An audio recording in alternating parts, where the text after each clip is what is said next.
Record on the computer. All right, I got with me Bob.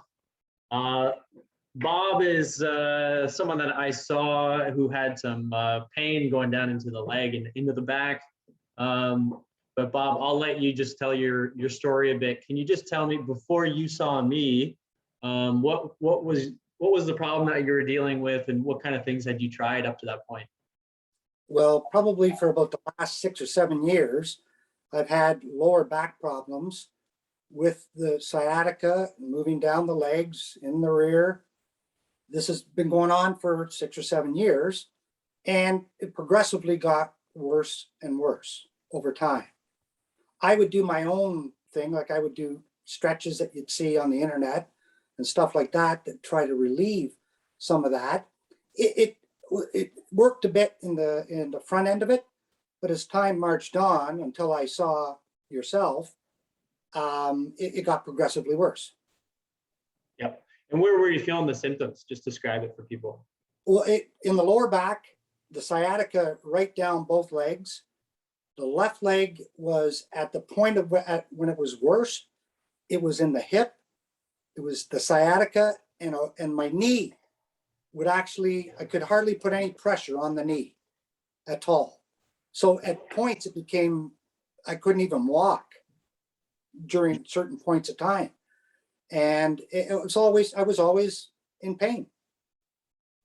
And you tried some exercises. What did those exercises look like that you tried?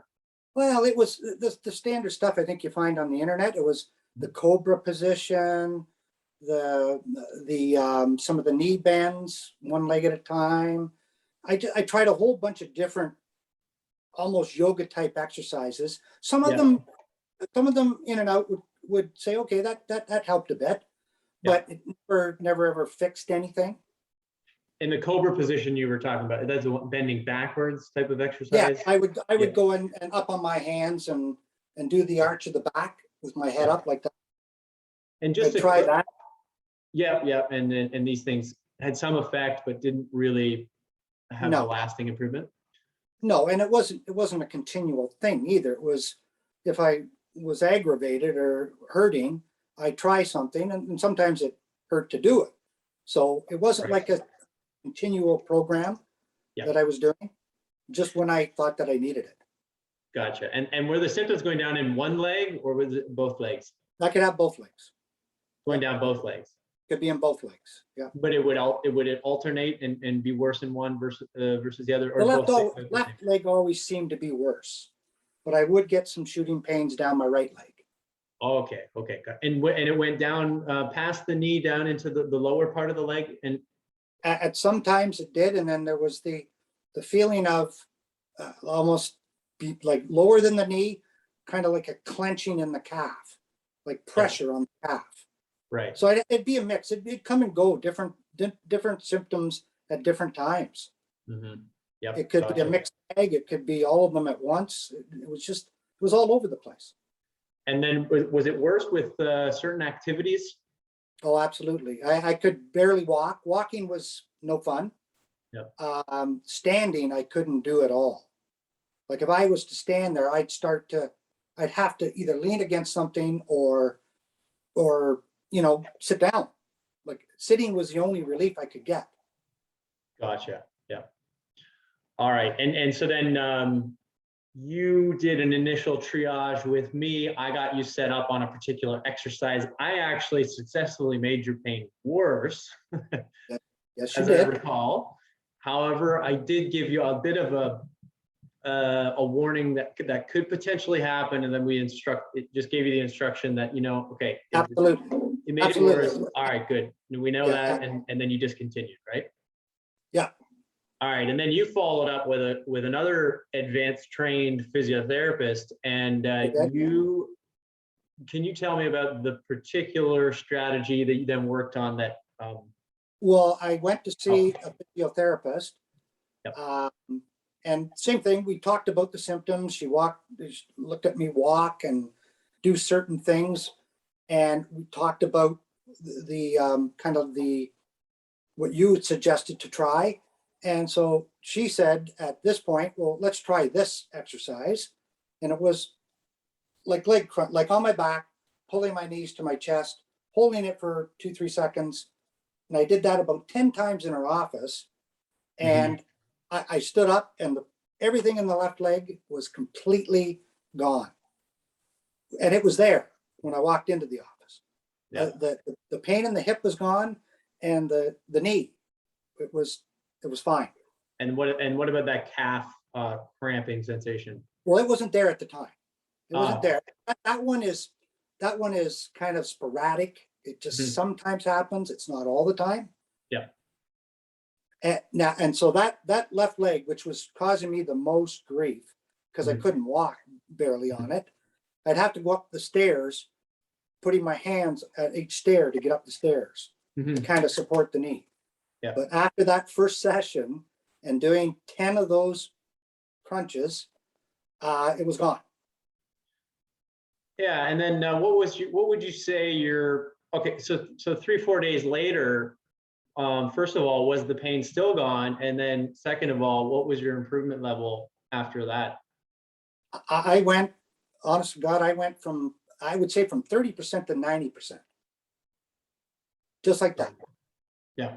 And it continued to the effect after you did those pulling your knees to your chest exercise, the effect continued after you left and remained better? Oh, I just started, it was every day.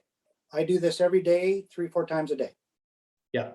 Is what I was doing after my meet with the physiotherapist. All right. So, I mean, really, that's the only thing that you were given. It was just a simple pull to knees to chest exercise.